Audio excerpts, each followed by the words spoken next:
Агростартап программасы бойынша узган ел республикада 103 кешегә 2,4 миллион сум күләмендә акча бирелгән. Алар арасында райондашыбыз Рушуган авылыннан Сергей Басорин да бар. Посовещаясь в своей семье, мы решили попробовать поучаствовать в этой программе.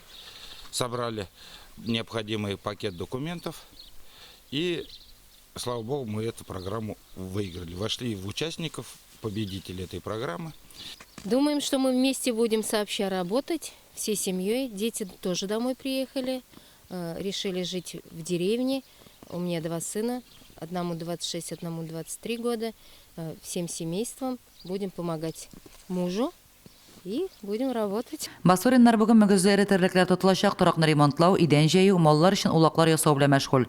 Алар авылда элек пилорама урнашкан җир биләмәсен рәсмиләштергәннәр. Ну, на будущие планы это расширение, потому что сейчас такая ситуация, что мы должны сами постараться за себя, это обеспечить своих детей и свои семьи будущим.